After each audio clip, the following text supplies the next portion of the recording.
이 세상을 살아가는 동안은 자신이 싫든 좋든 늘 선택을 요구받게 됩니다. 하루에도 수도 없이 뭔가를 선택하지 않아도 되는 사람이 있다면 그 사람은 살았으나 죽은 자와 같습니다. 오늘 아침에도 바닷가로 갈 것이냐 교회로 올 것이냐 선택했어요. 여기 앉아 계신 분들 선택한 거예요. 자, 그러면 문제가 뭐겠습니까? 그 선택이라는 게 쉽지 않다는 거예요. 여러분 각자마다 처해진 현재 상황이나 자신의 모습을 한번 생각해 보세요. 아마도 지금까지의 인생 살아온 거 돌아보면 잘된 선택보다는 결정적인 잘못된 선택이 훨씬 더 많았다는 것을 부인하기가 쉽지 않을 것입니다. 문제는 그 마지막 선택을 남이 한 게 아니라 최종적인 결정 누가 했어요? 자기가. 내가 했어요. 내 자신이 한 겁니다. 그게 문제라는 거예요. 그래서 믿는 사람들은 가끔 이런 때늦은 후회 같은 말을 하기도 합니다. 그때 내가 하나님을 알았다면, 그리고 그분의 뜻에 따른 선택을 했다면 얼마나 좋았을까. 그런 생각할 수 있어요. 그런데 그게 그냥 말로만 그런 거예요.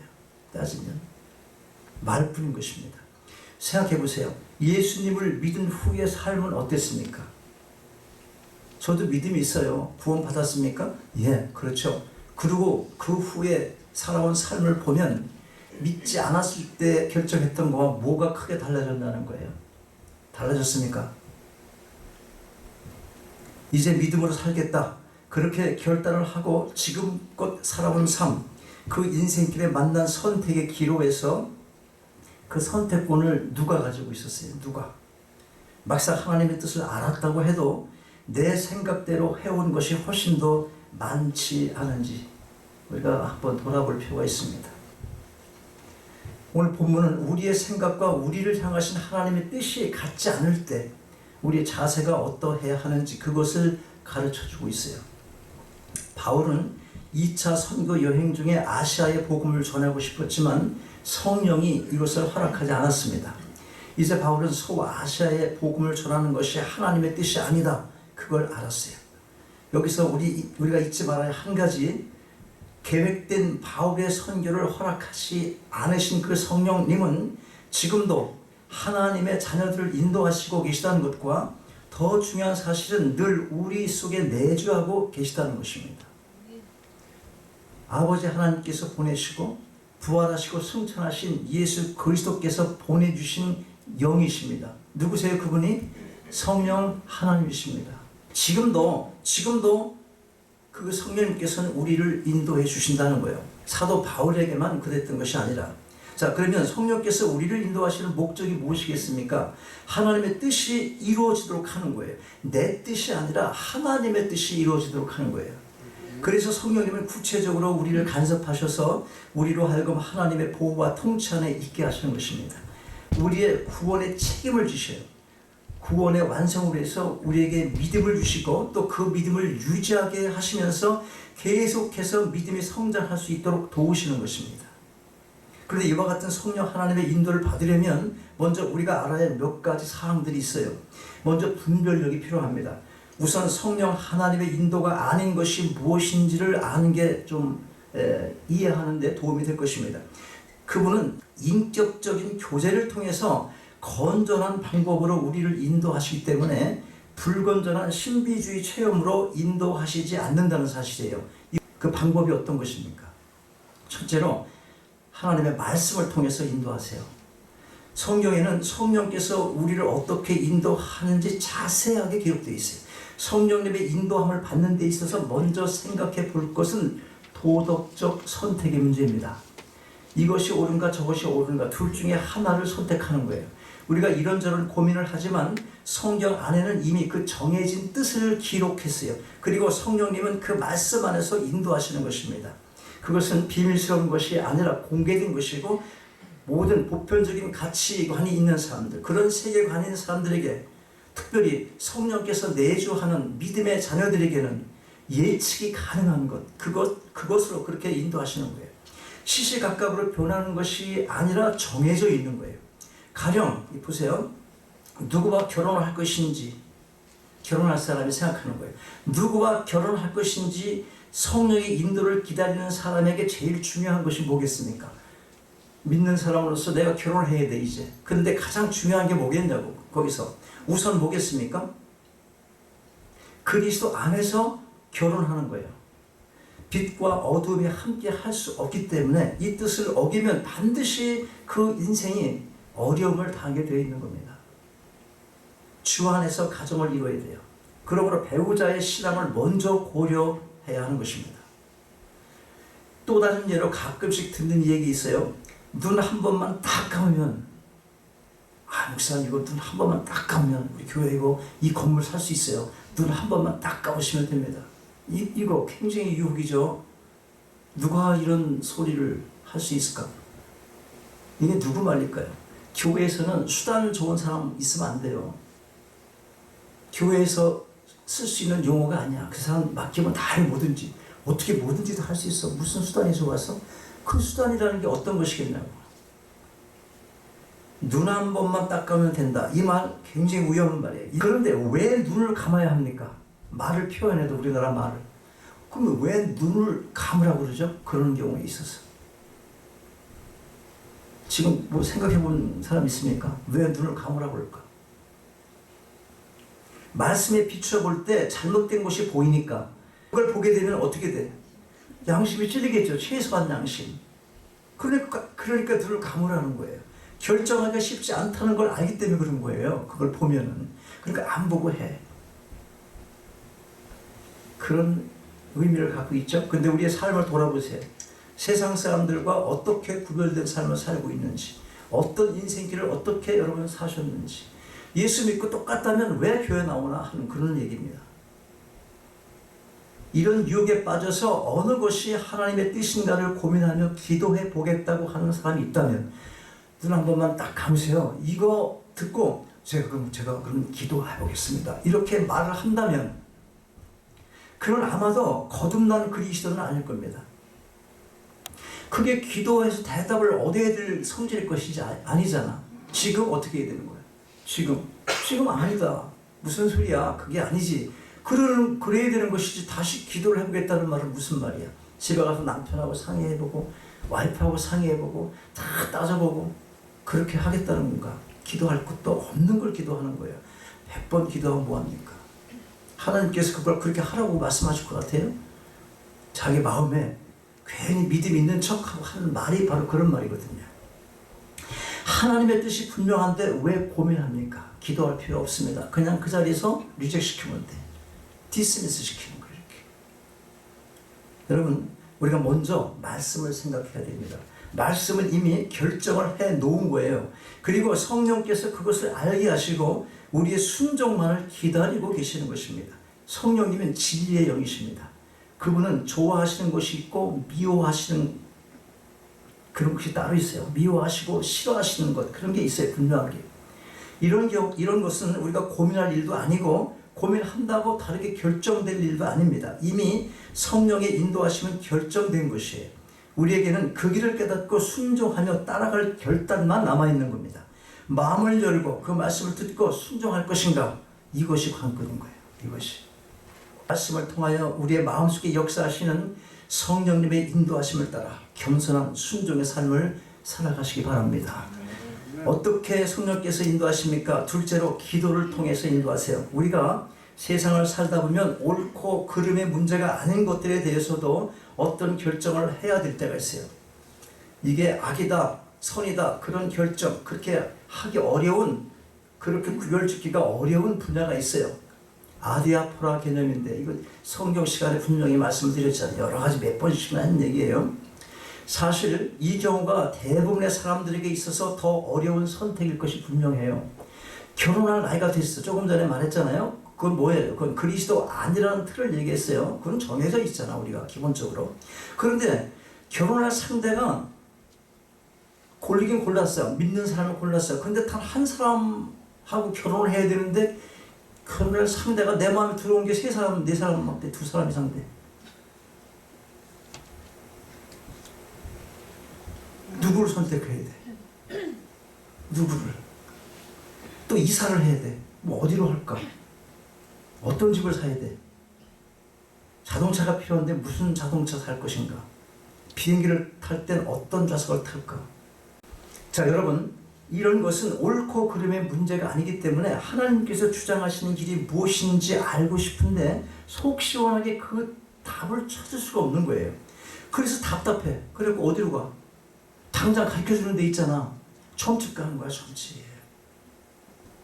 자, 성경적인 것이며 꼭 해야 되는 일이라고 해도 문제는 여전히 남아있다는 거예요. 이렇게 성경적인 일이라고 해도 오늘 본문에 나타나는 바울의 경우가 그거잖아요. 선교를 해야 돼, 안 해야 돼? 해야 되잖아. 그럼에도 불구하고 이게 결정이 쉽지 않아요. 아시아에서는 복음을 전하지 말고 유럽으로 가라는 하나님의 뜻을 알기가 쉬운 게 아니었다는 거예요. 이 경우 우리가 할 일이 무엇이겠냐는 거. 어떻게 하겠냐 그러면 어떻게? 자동차 이걸 사 마라. 이 집을 사 마라.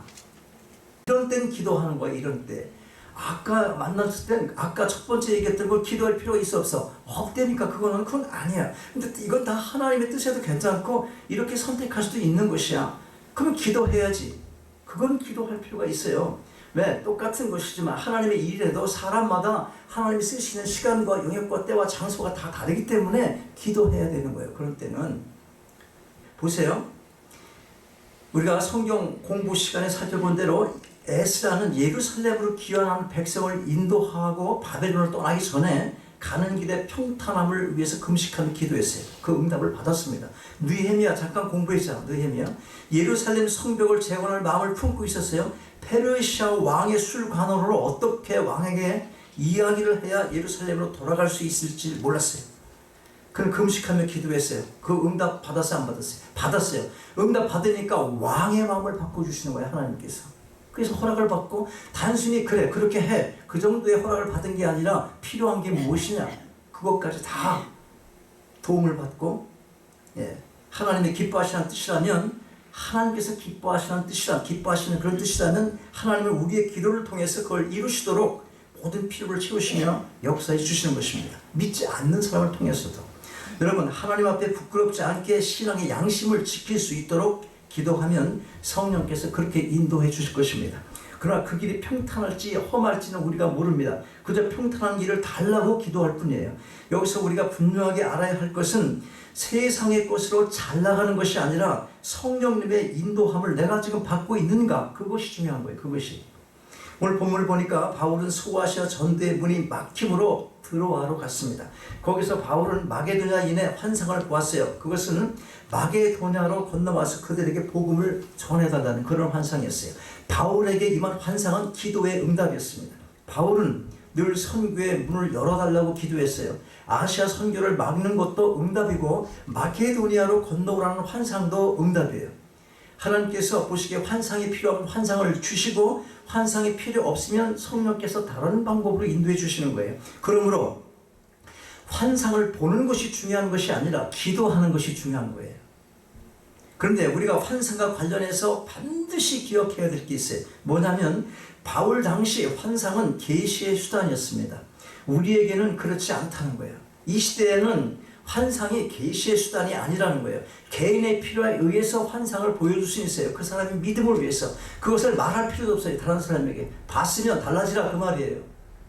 답답하니까 영적인 눈이 캄캄한 사람에게 환상 보여주는 거야. 넌 너무 답답해 이 인간을 하고. 환상 보지 않고 말씀으로 알고 잘 깨달아 사는 사람에게 왜 밤에 한결에 그리고 무슨 환상을 봤다고 난리치게 만드냐 이 말이에요. 정말 답답한 인간에게 환상 보여줄 수 있어요. 특별하게 깨닫지 못하니까. 그러니까 환상 봤다는 것은 내가 그렇게 어두웠습니다 그렇게 생각하셔야 돼요. 아시겠습니까? 그러니까 우리 교회 와서 환상 봤다는 말은 못하겠지 이제. 네? 자, 더 이상 다른 계시가 필요 없어요. 성경으로 하나님의 계시가 충족됐기 때문에 그런 것이에요. 다만 우리가 영적으로 무지하고 눈이 어두워서 미처 깨닫지 못하기 때문에 환상을 통해서 보조적으로 보여주기도 하는 거예요. 그러니까 눈이 어두운 사람에게 보여주는 거예요. 그러므로 환상은 계시가 아니라 조명에 불과한 거예요. 조명에. 이미 기록된 계시를 깨달을 수 있도록 돕는 것입니다. 그러므로 환상 자체를 구하는 기도는 오히려 마귀에게 이용당할 가능성만 있어요. 우리가 마귀에게 이런 허점을 보임으로 그에게 문을 열어주어서는 안 될 것입니다. 자, 우리 모두가 기도하실 수 있게 바랍니다.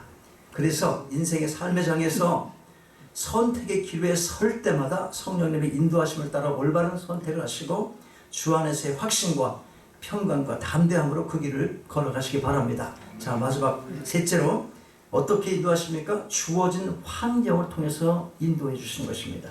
이거가 우리에게 상당히 신경을 써야 될 부분입니다. 주어진 환경을 통해서 성령께서 그렇게 인도해 주시는 거예요. 바울은 드로아에서 마게도냐의 환상을 봤잖아요. 드로아는 아시아와 유럽을 연결하는 항구입니다. 건너와서 우리를 도우라는 말씀을 금방 실천할 수가 있어요. 만약 드로아가 항구가 아닌 깊은 내륙에 있다면 건너와서 우리를 도우라는 말이 무슨 뜻인지 금방 알 수가 없어요. 설령 무슨 뜻인지 알았다 할지라도 그 일을 실천하는 데 있어서는 오랜 시간이 걸릴 수 있을 거예요. 너무 모르니까.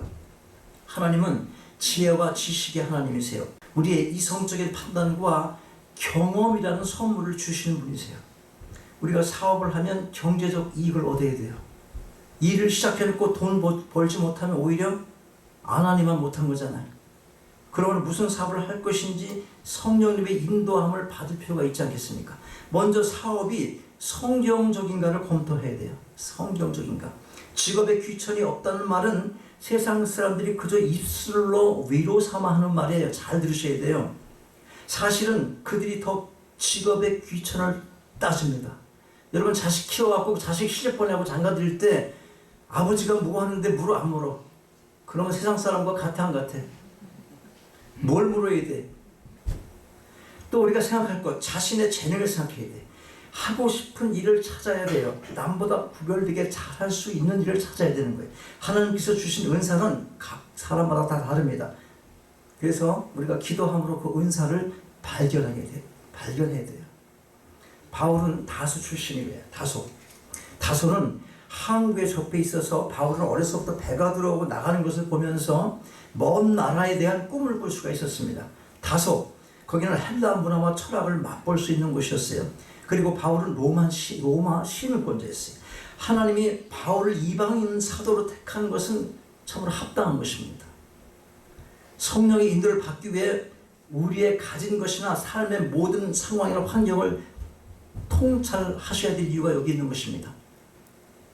한국에 있다가 갑자기 미국에 오고 싶어서 오셨어요? 갑자기 이사를 가고 싶어요? 한번 생각해 보야 되는 거야. 나 우리 교회 못 나오니까 그래 가지 말라고 내가 억지로 잡는 사람은 아니라고. 하나님께서 다른 계획이 있어서 이사를 가야 되겠다는 거야.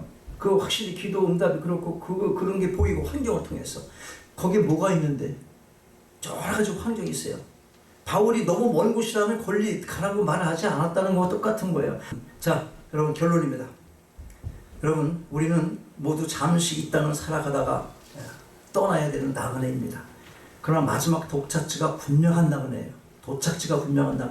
물론 그 길은 가파르고 험난한 산을 넘어야 할 때도 있을 것이고 폭풍우, 심한 파도가 헤치면서 망망한 바다를 항해해야 하는 그런 역경의 시간일 수도 있을 것입니다. 그러나 여러분 우리에게 소망이 있습니다. 하나님의 영, 그리스도의 영, 보혜사 성령께서 우리와 함께 하시기 때문에 그런 것입니다. 그분께서 우리가 마지막 도착해야 될 그것까지 우리를 안전하게 인도해 주실 것입니다. 이 시간 여러분 각자마다의 인생길을 성령께 온전히 맡기실 것을 결단하시기 바랍니다. 그리하여 말씀과 기도와 주어진 환경을 통해서 역사하시는 보혜사 성령의 인도하심을 따라서 이 땅에서도 아름답고 풍성한 삶의 열매를 맺으시며 우리가 가야 할 영원한 생명의 길로 안전하게 걸어가시는 여러분 모두가 다 되시기를 주님의 이름으로 축원합니다.